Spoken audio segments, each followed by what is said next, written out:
everyone, and welcome to today's Explainer. So, have you ever watched a truly magnetic speaker and just wondered how they captivate you instantly, like before they even utter a single syllable? Well, today we're unpacking a really insightful training module focused on exactly that. We're diving right into the fascinating concept of applying nonverbal communication in public speaking. Basically, it's all about mastering the silent signals we constantly send out to our audience. What speaks before you even say a word? It's a pretty powerful thought to kick things off, right? Our source material today reveals that our physical presence is actively communicating on our behalf all the time. Honestly, whether we realize it or not, we are always broadcasting our confidence, our nerves, and our intentions to absolutely everyone in the room. This explainer is going to break down exactly how we can take complete control of that broadcast. Let's start with our first section, the silent language defined, looking closely at nonverbal communication in public speaking. Now, this isn't just some high-level abstract theory. We're dissecting a highly practical, structured module that's designed to turn these concepts into a real, tangible skill set. As the core definition highlights, applying body language shouldn't be an accident. There's a massive difference between accidental body language, things like nervous tics, shifting your weight around, or fidgeting, and applied body language, which is all about purposeful, planned gestures. The source text makes it unequivocally clear that participants in this module are actively trained to apply these cues.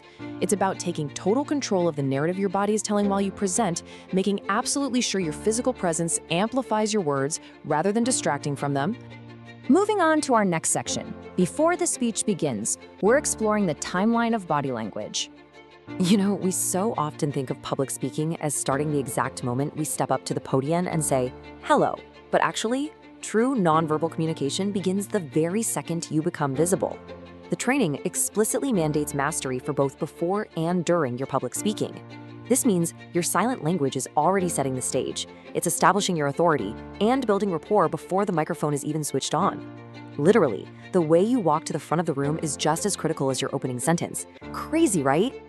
Let's break this down further in our next section. Top half, face, and eyes. This is our head-to-toe breakdown. We're going to scan the speaker from head to toe to understand exactly which physical tools this module focuses on, starting right at the top. The training specifically targets the eye and facial expression right out of the gate. I actually want you to briefly consider your own habits for a second here. When you stand in front of a group, what is your face projecting? Are your eyes actively connecting with the people in the room, or are they kind of darting down to the floor or your notes? According to the source material, a master speaker uses their facial expressions intentionally to project warmth, authority, and intense focus. These aren't just natural reactions. They're fundamental, foundational tools you actively apply to command attention. Moving right along to the midsection, hands and palms, where we'll look at utilizing your limbs. So moving down from the face, we hit the midsection. Now, the training doesn't just broadly tell you to use your hands. Oh no, it explicitly categorizes the hand, the finger, and the palm entirely separately. This is such a brilliant insight because it illustrates a highly detailed approach to physical gestures. Just think about it. Pointing a stiff finger conveys a vastly different, maybe more aggressive or highly directive message than, say, opening a relaxed palm to the audience, which naturally signals openness and inclusion. This module trains speakers to recognize and master those critical micro-movements, ensuring the specific limb part perfectly matches the exact tone of the message. Which brings us to the foundation, legs, and space, all about grounding the presentation. This brings us down to the literal foundation of the speaker's stance, where we ground the entire presentation. We're looking at the leg, movement, and space. The source text connects the physical mention of the leg directly to the broader, dynamic concepts of movement and spatial awareness. Just picture a speaker pacing frantically back and forth. That instantly communicates nervousness and totally distracts the audience, doesn't it? Now contrast that with a speaker who plans their legs solidly, holding their ground to project unshakable authority, and only shifts their weight or moves across the stage with deliberate, calculated purpose. How you utilize your legs and the physical space around you heavily dictates the energy of the entire room. Next up is practice, demos, and role play, detailing exactly how the skills are acquired. So how do you actually acquire these skills? I mean, you can't just read about them and expect to be a pro. First, participants watch a demo. Second, they get on their feet and engage in role play. And third, they reach a point of deep, practical appreciation.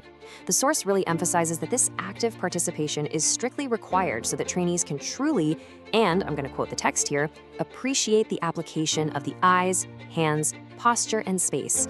It absolutely requires moving from passive observation to active physical repetition until these intentional gestures just become second nature to you.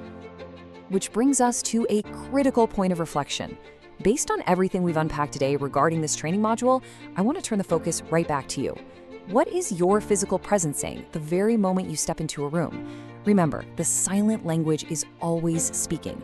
The only real question is whether you're intentionally crafting its message or just letting it happen by accident. Thank you so much for joining me for this explainer, and I really hope these deeper insights help you take total command of your space during your next presentation.